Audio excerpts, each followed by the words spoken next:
Hi, everyone, again, and welcome to our Education Finance Network meeting on education for climate action. We're so excited to have you join us in such a timely discussion about the role and opportunities presented by education in contributing to climate mitigation and adaptation.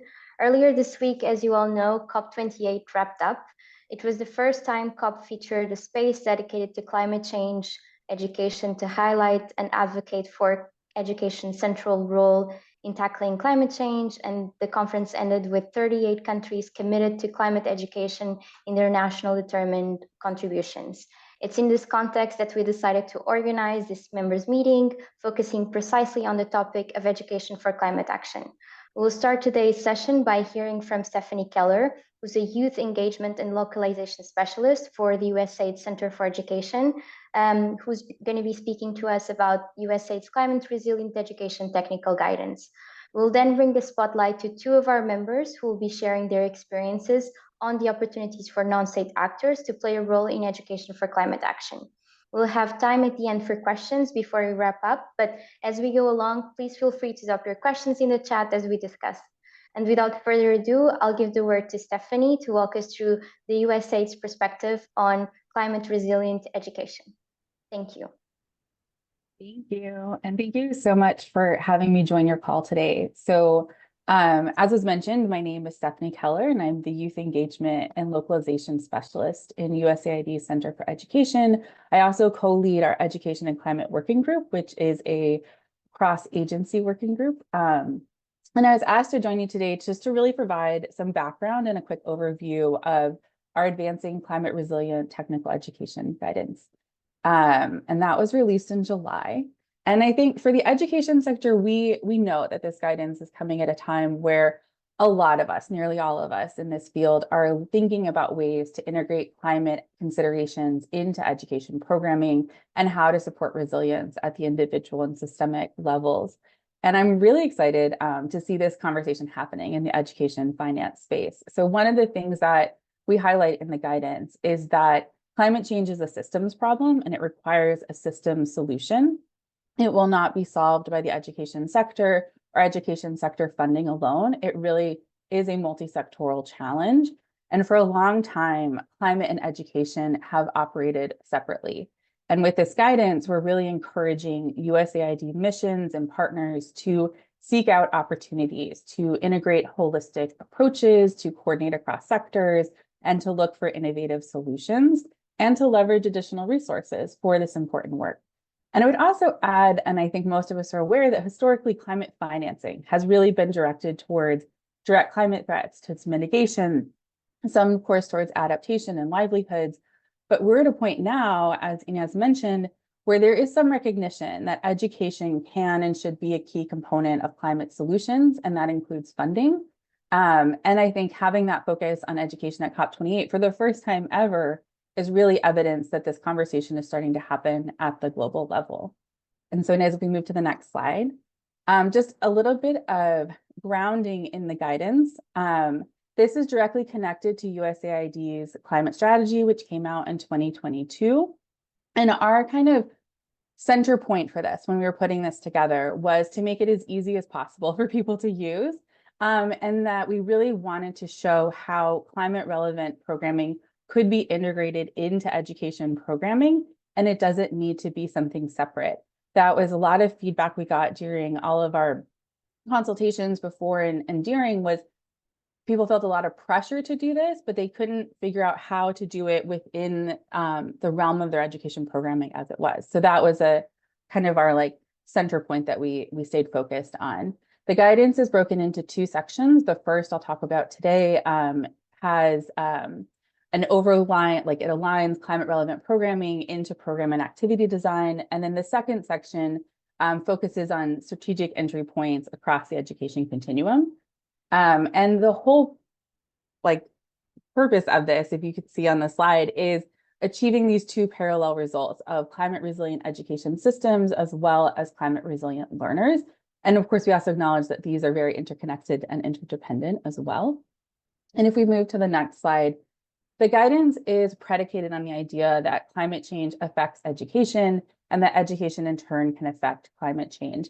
So looking at how climate change affects education systems and learners, we broke these into both direct and indirect effects. And I think the direct effects are the things a lot of us know, classrooms that are too hot, that have really low air quality, schools that have been destroyed by storms, and this, prevents or makes it really difficult for learners to learn.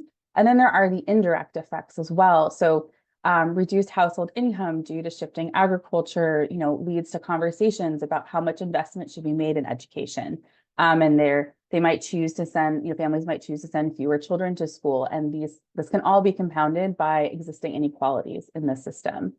And if we move to the next slide, we also want to highlight that education can affect climate action, right? So education programming can contribute to the strengthening of climate resilience for both systems and learners. It can directly improve human capital. It can help build pro-environmental behavior or change. Indirectly, it can contribute to reductions in extreme poverty and increased access to capital, resources, and technologies. And this can all be amplified by gender equity, by peace and security, and climate justice. And these effects can really influence that adaptive capacity of countries and their education systems. And if we go to the next slide, I'll start walking us through our kind of discrete steps. So we provided a 7-step kind of pathway that people could follow in designing climate resilient education programming. And then we broke it into 3 phases. The 3 phases are phases that I think we're all used to seeing in program design. And so we start with context analysis. And here we want to really examine and understand how climate change affects the local system, what the system's existing capacity to respond is, and how these factors might inform education activity design, implementation, and measurement. And looking at climate hazards, we want to make sure they remain really relevant to the local context, that we look at present day hazards, but also really think about what are the potential hazards in the near and long-term future.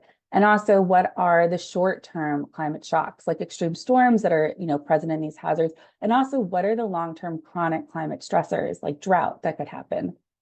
And then we want to look at the climate risk. So these are the potential adverse impacts to the local education systems and its learners caused by those hazards.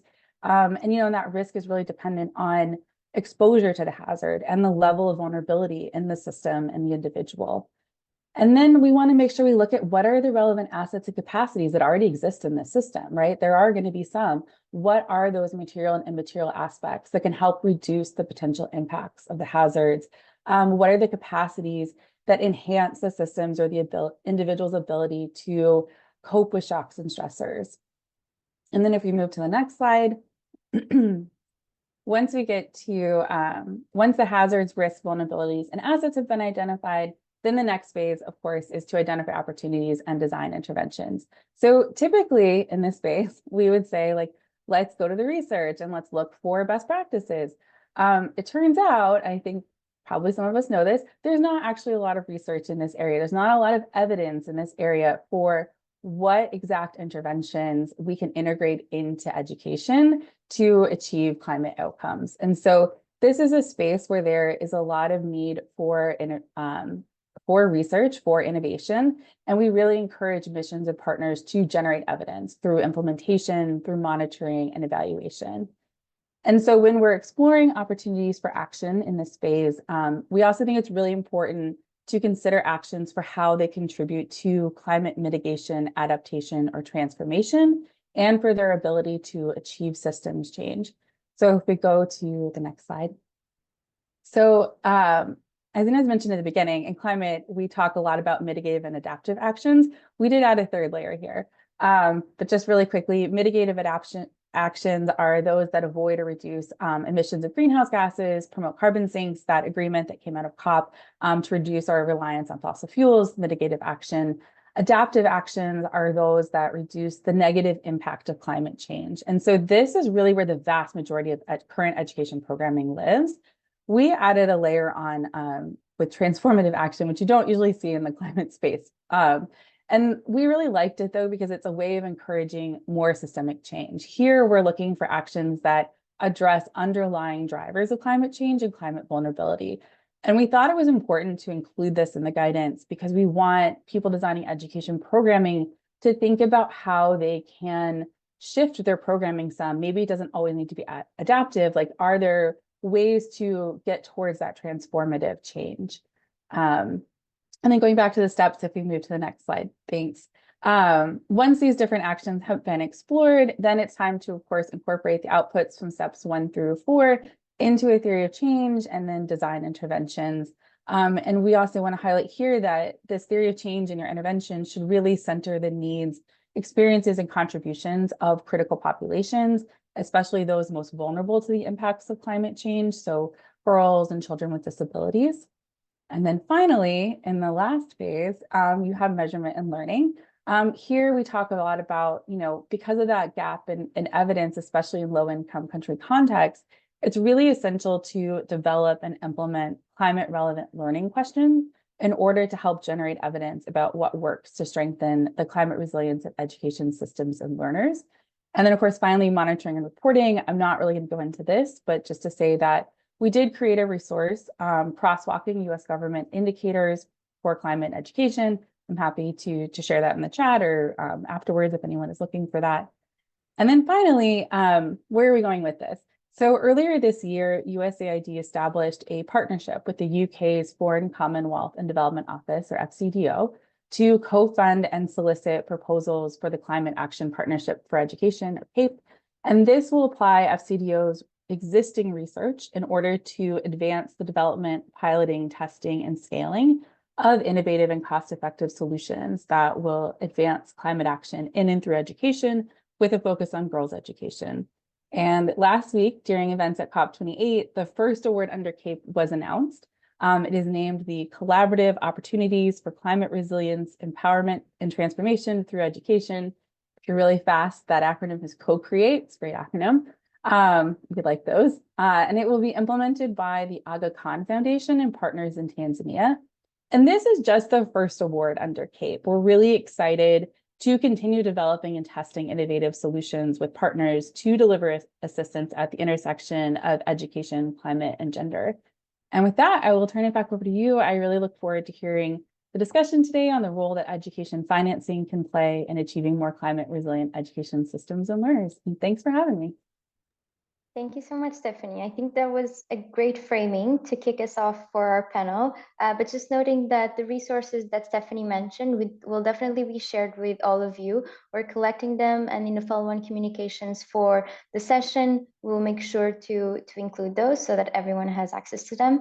But I would now encourage us to move on to our panel discussion. The idea for this panel is really to hear from stories and examples within our community of practice of where we've seen really interesting examples of education serving this transformative role that Stephanie was just now introducing. So here with me today, we have Esther Goldschmidt, who is the Global Strategic Advisor Partnerships at VVOB, and Max McCabe, who's the Chief Operating Officer at the Education Outcomes Fund. And they're here today to share with us a little bit two different approaches when it comes to the role that education can play across the student life cycle when we think about climate change action. And before we jump in, I would love if Esther and Max could briefly introduce themselves, and maybe starting with Esther, if during this introduction you can walk us through really shortly what is the role of VVOB in this space and what is the project that you have to discuss with us today, the Keep It Cool project. Thank you, Ines, and thank you for giving me the opportunity to present here to talk about the Keep It Cool project. So this is, at the Transforming Education Summit last year, 49% of the national statements actually highlighted the need for integrating climate change education. So this is really something that countries are asking for. And if you would bring up the slide that I gave you, you can see that actually teachers feel the same way. So they also really find it important to talk about climate change, but they do not feel in a position to do so. And so at VVOB, it's our core business to do professional development of educators, and teachers are included in that. And we do that in partnership with governments. And we saw a very good opportunity in South Africa around 2019, because we saw that the environment was calling indeed for climate change education as a way to address and deal with climate change. And so we developed a project that was supported by the regional government of Flanders. And so in the Keep It Cool project, there were 100 schools in 3 provinces in South Africa that were being supported by 3 partners, ourselves, Fundita for Change, and then a number of government partners. And the goal was to enable teachers to make climate change education actually part of the classroom practice. And in order to do that, we built the capacity of trainers to facilitate change projects. And the kind of projects that were possible were, for example, recycling projects or vegetable gardens, as you can see on the picture, rainwater collection, or making compost. And there was a training trajectory for the teachers that was developed by 5 universities. And then the teachers also learned from each other through professional learning communities. And Keep It Cool included 3 aspects which we at VVOB see as integral to climate change education. And that is, for one part, knowledge, but it's not knowledge alone. If it would be knowledge alone, the climate crisis was solved already. We think knowledge there are different types of knowledge, but still starting from the facts can be very valuable. And in this particular project, it was really good to rely upon the university partners, because they could really integrate state-of-the-art scientific knowledge in the training trajectory for the teachers. Second part, building block of climate change education for us is really building agency of the young people, of the learners. And in order for them to take action, they need multiple skills, including critical thinking, problem solving, but also making decisions in a collaborative way. And in Keep It Cool, learners build these skills through practical experiences. So, for example, by doing their vegetable gardens or their rainwater collection projects. And in that way, they learn to understand, but also take care of the environment. And then that's already bringing us to the third pillar of climate change education, which we see, and that is more of that ethical component, the justice component, reflecting on what does it mean to actually care for the environment, but also who is most affected by the lack of collective action, and how to deal with feelings of guilt, anxiety, and inaction. One of the nice effects of the Keep It Cool project on this component was that the schools in disadvantaged communities actually benefited the most through the kind of projects they did. So, for example, the proceeds of the vegetable gardens really helped some of the communities a lot. So then linking it up to the USAID technical guidance, where teacher professional development is one of the suggested approaches, we can see that 2 of the key assumptions that USAID has taken were actually confirmed by this project. So in the external evaluation, 90% of the teachers indeed confirmed that professional development can boost teacher confidence. So they actually felt ready to create an enabling environment for climate change education in their schools. And another nice thing was that teachers also felt more able to integrate indigenous knowledge in their teaching, because that was really how those change projects were also set up, to bring in community knowledge. We also found a positive correlation between the teachers and the learners' knowledge and attitudes. And then on the other side, so the teachers and the learners' knowledge, and then on the other side, their attitudes towards climate change. So the learners' knowledge increased due to their practical experiences, but they also appreciated really the importance of caring for the environment. Many of the students started their own vegetable garden or continued projects that were ongoing. And even there was a nice but unintended result that some learners showed an increased interest in pursuing a career also that dealt with climate change. And then the Keep It Cool project, even in 2019, already incorporated 2 important recommendations that are now in this technical guidance when it comes to teacher professional development. One of those recommendations is to partner with teacher training colleges or NGOs to make sure that teachers are provided with training and support, and that they can integrate climate change knowledge into their subject matters. And that was really something that we did here. So we, in the Keep It Cool project, there were 200 in-service secondary school science teachers, different fields of science, and the training trajectory was organized by 5 higher education institutions, as I mentioned. And then there were professional learning communities where teachers learned from each other, and those were coached and followed up by 2 NGOs in South Africa. So really showing very nicely that the technical guidance makes sense. Also, those professional learning communities are very strongly connected to the kind of things that the technical guidance. So the technical guidance also recommends forming communities of practice, and you can argue that those professional learning communities are just that. Thank you so much for that overview, Esther. I think for those of you that are curious to learn more about the detailed impacts of this project, we'll make sure to share the newly released brief that describes them in detail. I also think very crucially discuss the direct and indirect impacts of this project, and I think everyone looks forward to learning a little bit more about these. You also mentioned this component of skills development, and even though it's in a little bit of a different lens, that's a lot of what's going to be EOF's focus when it comes to thinking about the green economy and really considering what is the role of education in the just transition space. So Max, I would love to hear from you if you could please introduce EOF's history in education and climate and your new focus on programmatic activities that are looking at this intersection of employment, skills, and the just transition. Yes, with pleasure. Thanks, Ines, and hi, everyone. I'm Max from the Education Outcomes Fund.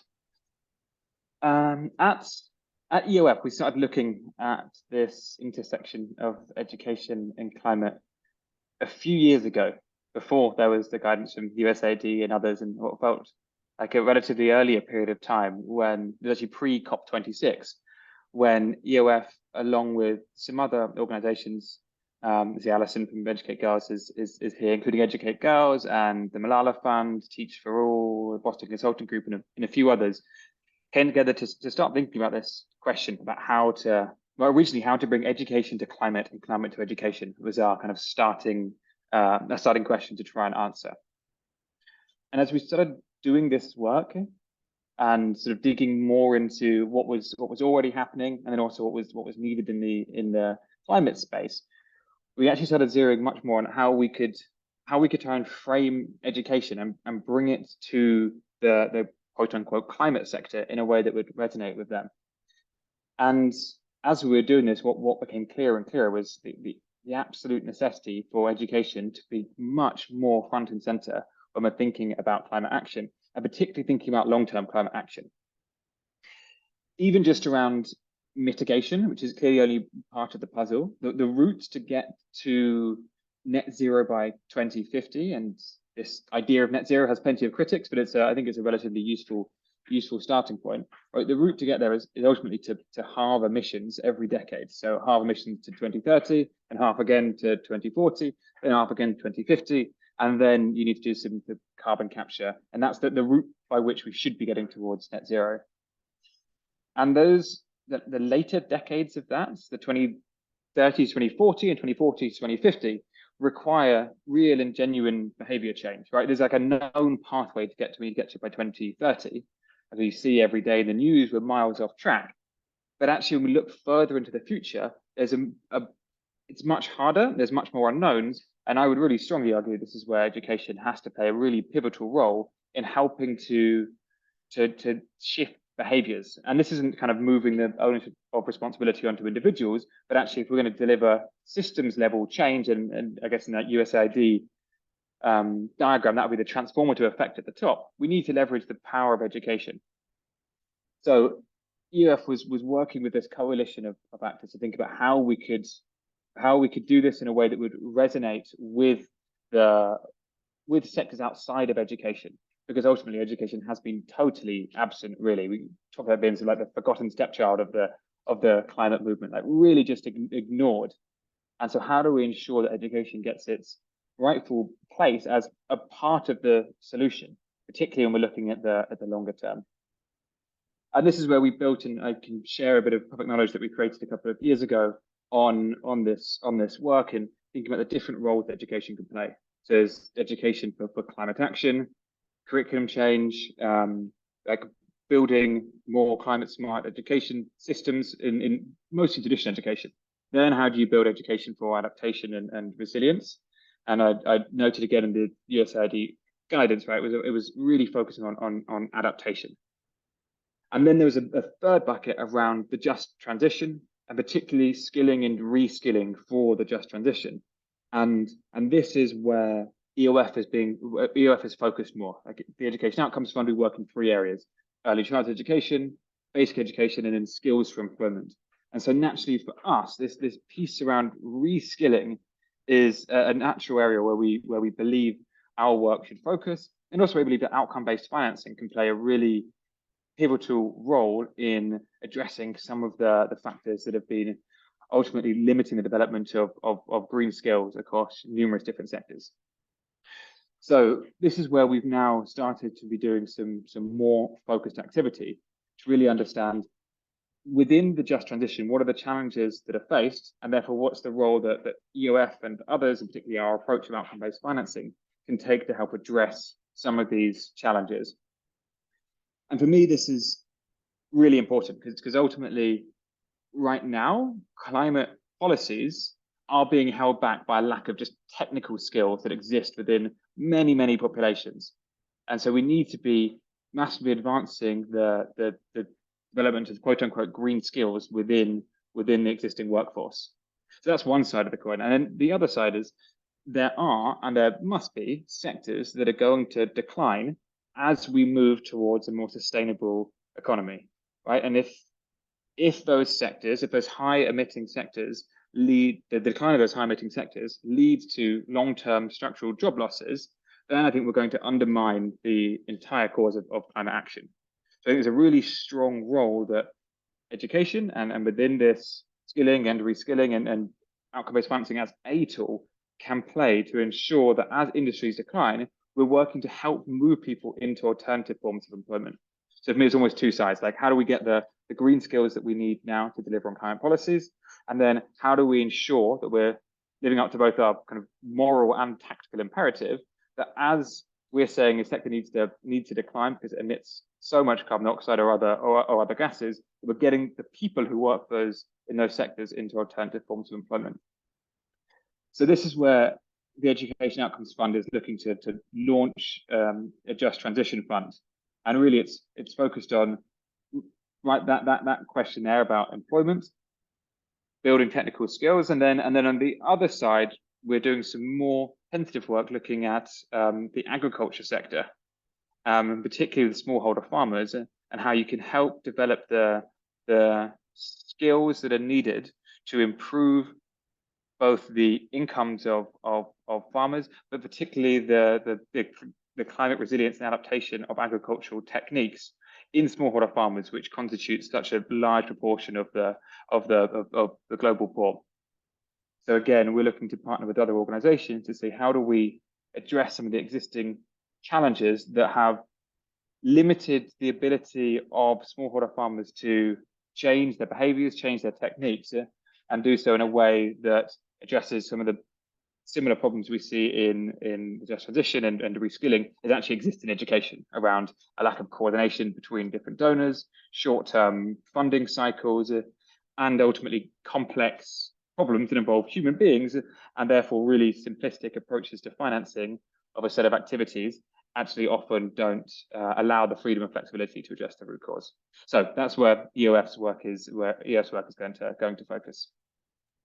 Thank you, Max. I think that was a really helpful explanation, and you actually touch upon something that now I'm looking at Stephanie.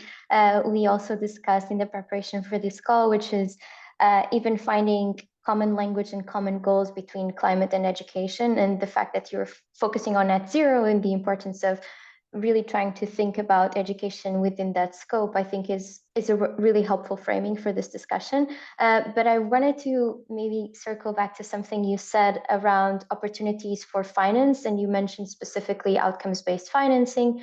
I'd love to think a little bit more broadly where you think, and you mentioned building skills, the agriculture sector, where do you think there are opportunities for finance to play a role in bridging this gap between education and climate more broadly? Well, there is one piece that really sticks in my mind when we often around COP and these other big moments in the kind of climate calendar, these huge commitments that are given. Like I remember the Just Transition Fund, or the JETP, that was announced for South Africa, COP26, like $3 billion fund that was announced to help facilitate the just transition. But actually the disbursement of those funds is often far lower than those headline numbers. And there's obviously many factors behind that, lots of them political. But there's also a reality that the lack of confidence in the results being delivered, and also that large amounts of funds can be dispersed in a way that doesn't lead to massive inefficiencies or corruption, is a limiting factor. And so when we start having tools like outcome-based finance, you can start being really clear about the impact that every dollar is actually going to deliver, which creates a high level of certainty for governments and for donors that dollars are ultimately not going to be wasted. So this is a route that I think outcome-based financing and financing more broadly can help actually unlock these larger pockets of funding. On the other side, we also see these large infrastructure projects where ultimately there's a large amount of capital being deployed or committed to be deployed that ultimately gets held up by a lack of technical skills to deliver on, okay, let's build this hydrogen power plant or whatever else it may be. So again, this is somewhere where education can come in with a relatively small amount of additional funding or of the overall funding envelope to say, yes, you need to spend whatever large number it may be to decommission a coal-fired power plant. And then here is the slither on top that we can ensure means that those people who are going to lose their jobs can move into alternative forms of employment. And again, this is where I think these different sectors can come together to create a product at the end of the day that actually works better for citizens.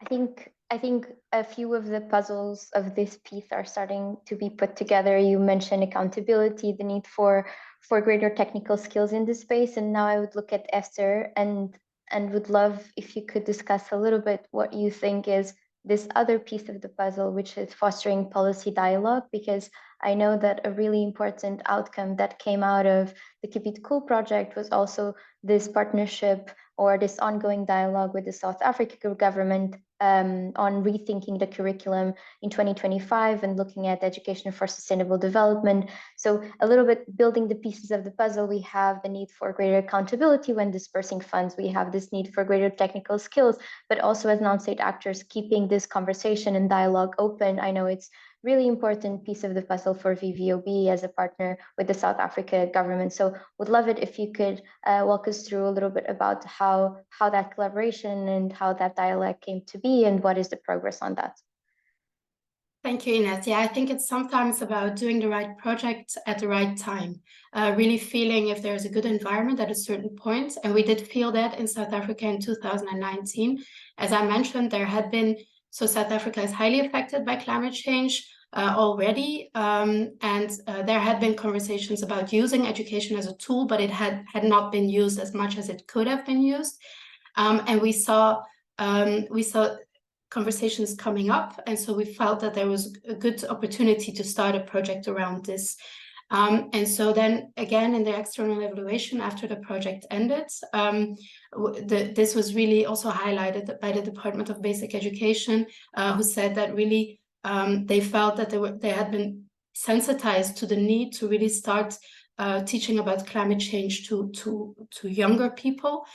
So in this case, secondary school level. And then because of the high impact and the positive attitude of both teachers, but also the other partners of the project, and because of the fact that we worked on several levels, there was really this environment created to also convince the Department of Basic Education to make sure that it would be part of the curriculum strengthening process, which is now ongoing, and that will be concluded in 2025.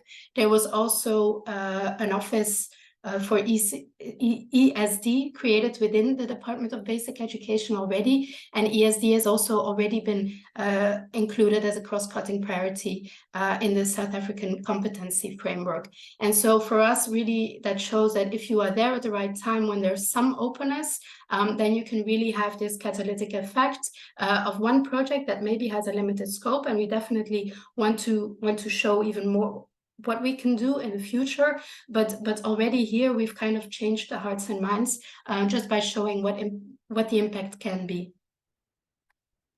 So timing of partnerships is critical when you're looking for this catalytic effect, is something that I think everyone on this call, more or less so familiar with the role of education for climate action, can really resonate with. And I think still on timing, I'd love to turn to both of you, still with this idea that Max already covered a little bit, that in the aftermath of COP, a number of commitments are made. And I know that both VVOB and EOF have had representation at COP28. I would love to ask both of you what you came back from COP with, or your respective teams. What is maybe one message or one commitment that resonated with you and that you're looking forward to see coming to action in the next few months or years? Esther, Max, please jump in. I think from my side, not so much a particular commitment, but what my colleagues brought home was that there's really momentum right now to talk about education as part of the solutions for climate change, and that's really nice. And also there were some very good solutions at grassroots level being presented, and so it shows that things are moving. There are materials, platforms, and so on being developed. Unfortunately, this is not really yet in a systemic way. It's rather fragmented, and it would be important to unite a little bit more, and also to reach out to those other sectors and really showing the possibilities, to make sure that we're not just preaching to the already converted, but really showcasing it also to other sectors that may have like a more logical connection to climate change and access to that kind of funding already. Yeah, I think that's a great point. And maybe before just turning to Max, really resonating with this other conversation, which is finding a common language to have a conversation with folks that are already operating in the climate space, but also under industries that have a more not so much natural alignment, but evident alignment to the general public. I think that's a great point. Max, turning to you to see what you're bringing us back from COP with. Yeah, I second this point around finding a common language, though. I think it's really important, and for these challenges that clearly cross so many of the SDGs, us being able to talk to one another, those of us who are working in different sectors, is something that's so often absent. I think it's one of the things that's really holding us back. But on takeaways from COP, I mean, for me, the biggest challenge I had there was just the sheer scale of COP and how many different COPs were happening simultaneously, right? There's the actual UN-led process, and there's the whole kind of COP adjacent massive sort of levels of side events and a million one other things that are going on, which I can critique in many ways, but something it does do for me, as someone who obviously spends most of my time really on education, is wonder, like, where is the equivalent of this, or even something close to it for education? And I think for those of us who are predominantly working in education, saying how do we solve the learning crisis and help tackle these big challenges, why have we failed to create the same level of momentum and importance and a spotlight and everything else that exists around around climate action, to focus attention to how do we solve these challenges in education? And for me, it's something that I've been wondering over the days since I've returned about how do we get something even close to that in the education world to tackle this problem that I think everyone in this call acutely aware of and is getting worse day by day. I really don't have an answer for that, but I think I hear echoes of Esther's point of really the need for greater collaboration with other industries and other sectors, as we always try to focus on the pressing problems that education is trying to solve, really trying to understand where we can find allies and partners from other industries as well. I have one last question for both of you that I would love to ask you to keep very short so that we have sufficient time for Q&A, which is really if you have any call to action or any final message you'd like to leave the audience with before we open for questions, and looking at the audience, encouraging you all to drop questions in the chat, Q&A, and obviously unmute yourself when we open for Q&A. Max, do you want to get us started? And Esther, you can wrap us up. Maybe I'll just keep repeating for a third time. I think we need to learn to speak to one another. So actually, how do we ensure that we're speaking the same language as the climate folks that we want to partner with? I think together we can have a much greater impact. I think that's a great point. I would also highlight that education can really be key in both handling the risks and effects of climate change, but also to contribute to climate action. And for that, teacher agency is really important. And I think my call to action would be to recognize that teachers and investing in teachers is as important as investing in certain infrastructure. Thank you both, and thank you for taking the time to join us. I'm looking at the chat and I don't see any questions pop up. Oh, actually, I just saw one directed at hosts and panelists. The question says, often in the climate space, we talk about putting indigenous, local, and community knowledge at the forefront of both mitigation and adaptation solutions. Why, therefore, are these voices not being included in these panels? How can the knowledge be mainstream if the tables, platforms are not accessible to those voices? I think that's a really fair question. When we put together these panels, we always try to make sure that we bring organizations that are directly incorporating community knowledge and community action into their platforms. I'd love to hear maybe from VVOB and EOF how you're trying to make sure that in your efforts in climate mitigation and adaptation solutions, you're incorporating local knowledge into your actions as well.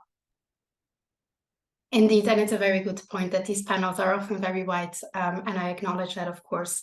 I think we do have an approach where we try to put that knowledge central. So for one thing, as mentioned, we always work hand in hand with the government. It's actually the government officials that are doing our projects. So I think that already ensures that we are really like taking a very, very localized approach. Aside from that, specifically in the Keep It Cool project, as part of those change projects that the teachers were designing or were helped designing, they were really encouraged to also bringing on board community knowledge and indigenous knowledge. And one of the findings was that they actually succeeded in that in many cases, not in all cases, but in many cases. Yeah, it's a great question, and thank you for asking. For EOF and for our work, similarly to Esther, our partnership with the government is always key, and ultimately we are a mechanism, a fund that exists to serve the governments in which the countries in which we operate.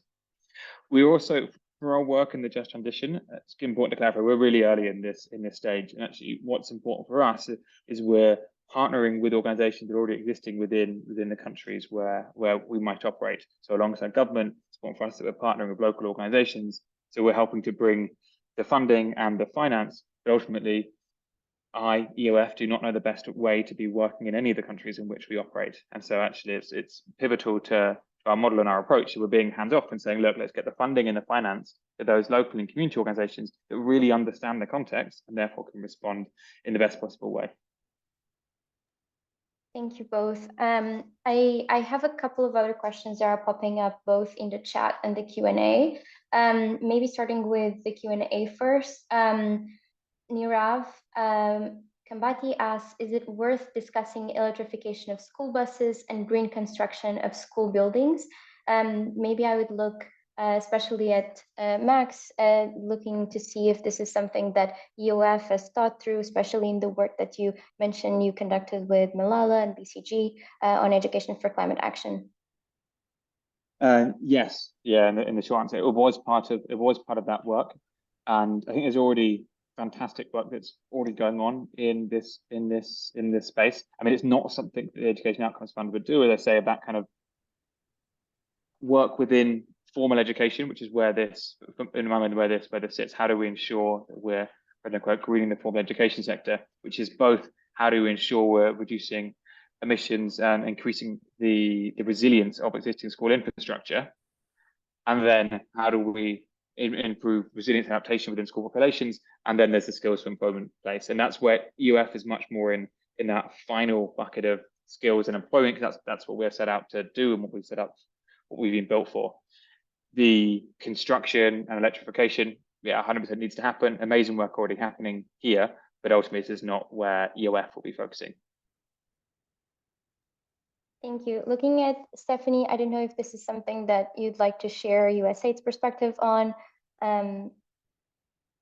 Sure.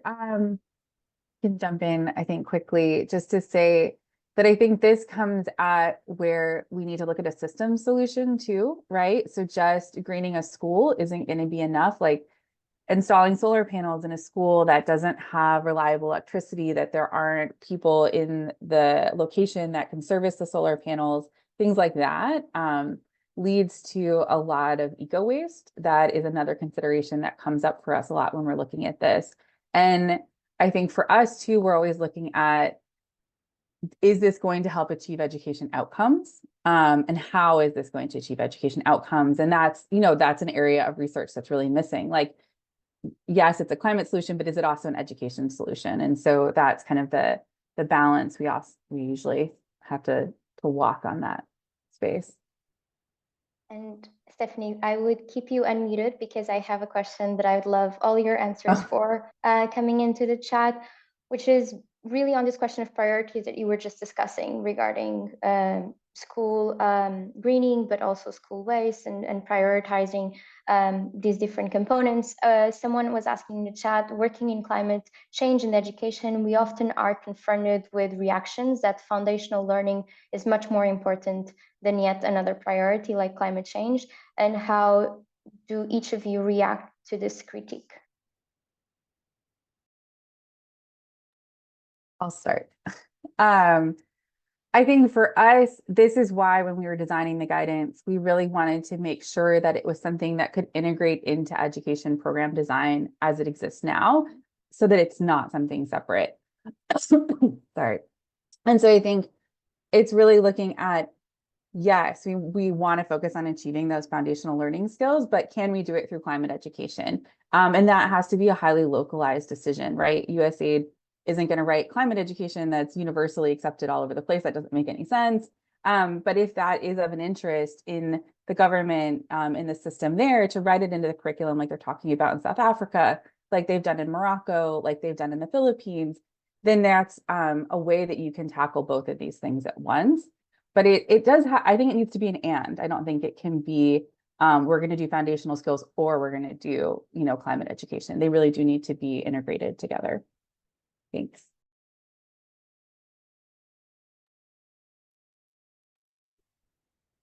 Max, do you want to go first? No, Esther, please, up to you. Yeah, I think I very much agree with what Stephanie just said. I mentioned this little statistic at the beginning of the number of countries that actually asked for climate change education. So you can really see it's a government priority, because some of these countries are the countries that are most affected by climate change. And so it's important also to serve this need, and not only numeracy and literacy, but really to also see this need and try to come with a response for it. Yeah, I agree with both Esther and Stephanie. I would just add that this question on importance of foundational learning versus climate change education, or whatever else it may be, I do think speaks to one of the fundamental reasons, actually, one of the reasons why I think education has been excluded from kind of climate conversations for so long. And I think that's partly because actually within education, there are such massive challenges that exist, right? We're talking about 70% of children in low and middle income countries being in learning poverty. It's hard to argue that anyone could turn to the education sector and say, wow, this sector is really delivering what it should be doing, and therefore we want to leverage the skills and knowledge to help mitigate or help to address climate action. And so I think it is important for us, who work in the education sector and are trying to change this, to recognize actually we have huge challenges that exist, and we need to not be saying, okay, we'll come along and help try and solve climate change, right? Because it's clearly not something that we're about to do alongside the very real challenges that do exist and mean that so many children around the world are failing to get a quality education.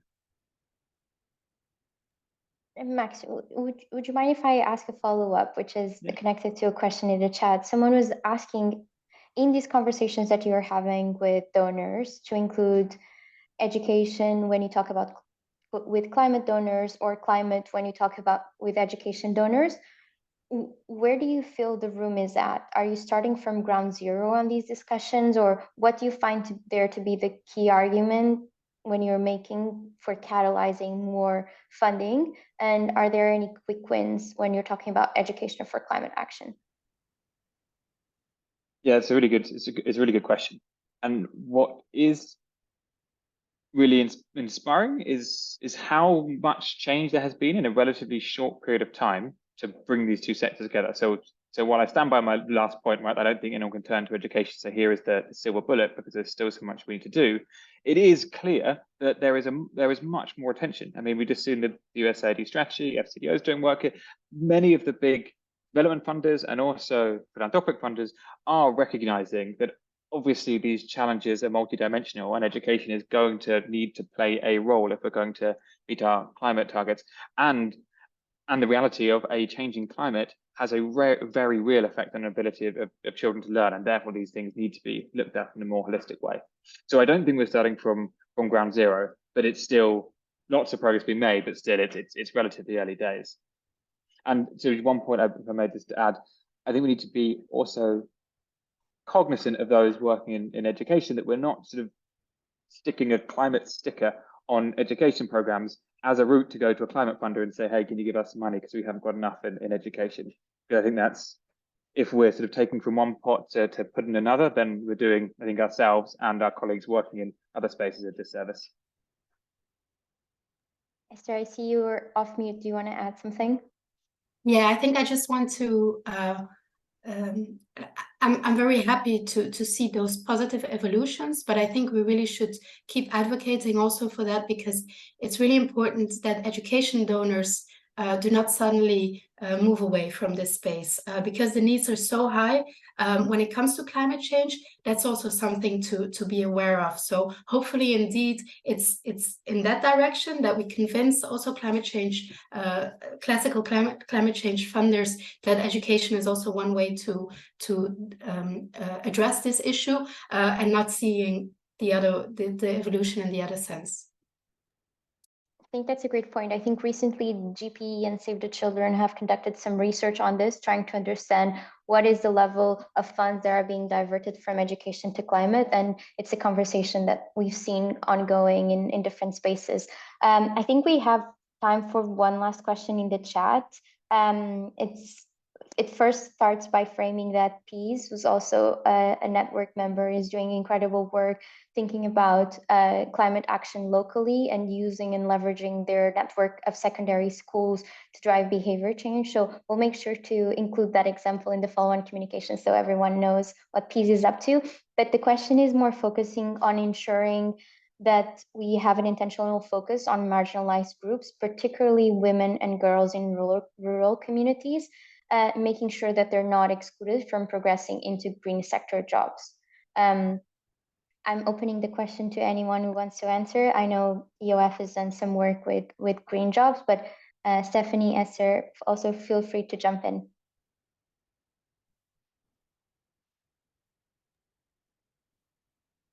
I can start. Yeah, I think one of the ways that we can tackle this, or the way that UF's approach this across our program, is through how we pay for outcomes, and the building into this the payment mechanism routes to ensure that underserved groups or those that have been traditionally underserved through programming are put front and center. So, for example, in our basic education programs in both Ghana and in Sierra Leone, we're paying for outcomes in learning, but actually we pay an extra 20% for outcomes that are achieved on girls for girls in the schools.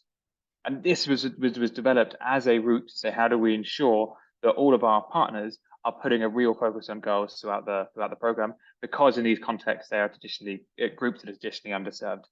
I think there are routes within the financing of programs and activities to ensure that you're not reinforcing inequities that currently exist.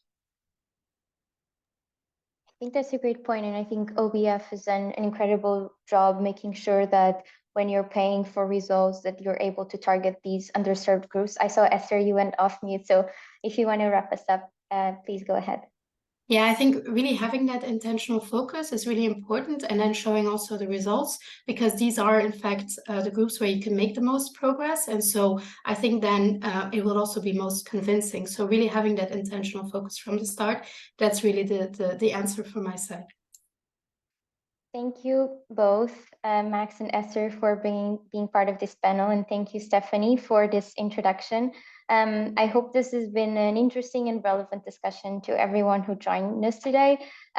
If you are interested in understanding ways to engage with EFN in the coming months, we're going to be at CIES in March, continuing these conversations with a few of our network members. We're also preparing to be part of the Global Education Conference run by USAID. I'll have a link in the chat for those of you who have not heard of it yet.